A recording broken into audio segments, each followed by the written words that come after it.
Radhika ji, once again, I am compelled to ask you these questions because the opposition on the national rubric, I know the BJP is the principal opposition in the state of West Bengal, and the civil society groups and civil society activists, they're calling it a case of systemic disenfranchisement. If lakhs of genuine voters are struggling to prove their identity again, is the process itself not flawed? You heard some of those voices, didn't you? And retired veterans, people who have been mapped.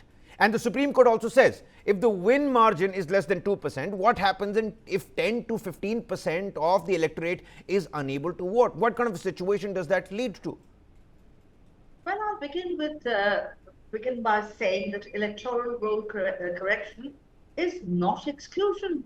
It is a purification of democracy. Now, the SIR is a routine legally mandated exercise under the Election Commission, and happens across India, not specific to West Bengal. The objective is, of course, clear, and we've discussed it many times over. It is to remove duplicates. It is to identify the deceased. It is to understand the shifted voters. And, of course, last but not the least, come to know who the illegal entries were. Now let us say every revision cycle typically sees, let's say, 2 to 5% deletions, dead, duplicate, or let's say migrated voters, and then a 3 to 6% of, let's say, additions, new voters or corrections. And in a high migration state like the West Bengal that we're discussing today, of course, a higher churn is expected, and booth level officers conduct door-to-door verifications.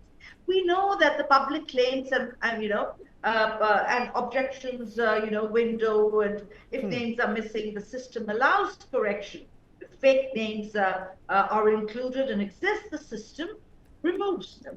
And that's all right, Radhika ji.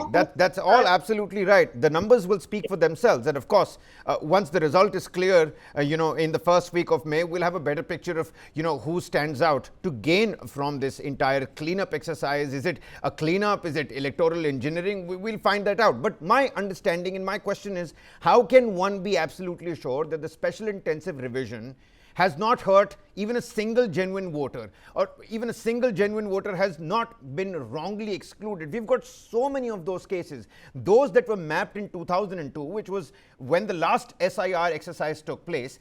Take a look at, SIR is not unique to West Bengal. 13 states and union territories is where the special intensive revision has taken place. And in the Supreme Court yesterday, the justice clearly pointed out these logical discrepancies and, various categories that have been formed are absolutely unique to West Bengal. Why only in West Bengal then? I would first, of course, I know you've asked me a question, I remember to answer it, but I would like to also comment on the euthanasia narrative that is now... We'll come to that, Radhika ji. First, let's finish the brass tacks first. Okay. Let us now accept that the Election Commission of India is a constitutional authority and it conducts elections throughout the country and is respected for the scale and, let's say, fairness of the process, which is transparent, is multi-layered verification, open to political party scrutiny. Now, we must know that genuine voters will be protected. Fake entries, of course, on the other hand, will be rejected. Now, if genuine names are missing, which they are, I'm not going to sit here as the BJP spokesperson and say or deny the fact that some names have gone missing. They can file for correction and these names must be restored immediately. But then they're not going to be able to impact. You're absolutely right, ma'am. I again agree with what you're saying. It's just that even if the appellate tribunal says that, okay, fine, these are good to go names, these are verified names, the electoral roll has already been frozen. How do those names then get added to this election? And taking away somebody's right to vote, it's almost like it's very sentimental. That's what the Supreme Court itself suggested. Those are quotes from the Supreme Court. It's very sentimental. It's very nationalistic. It's the highest level of patriotism that one can show, their right to vote.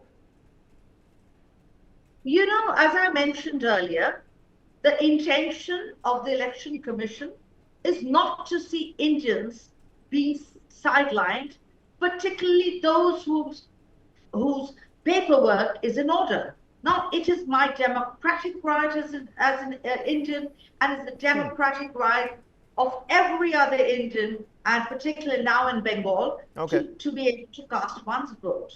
Now, when there is a system, there's also a corrective system in place. To say that these people have lost their chance to vote and they will get to vote 5 years later is incorrect. The Election Commission has put into place of restoration of these names and to look into all the claims that have been filed. I know that there is a political motivation for our opponents, and I believe that this outrage is not about votes, it's about vote banks. And of course, the opposition narrative is to create distrust before elections. Madam, I'm trying to do my job here. We're not bothered about the next election. We're talking about this impending election. We need to know what's happening over here.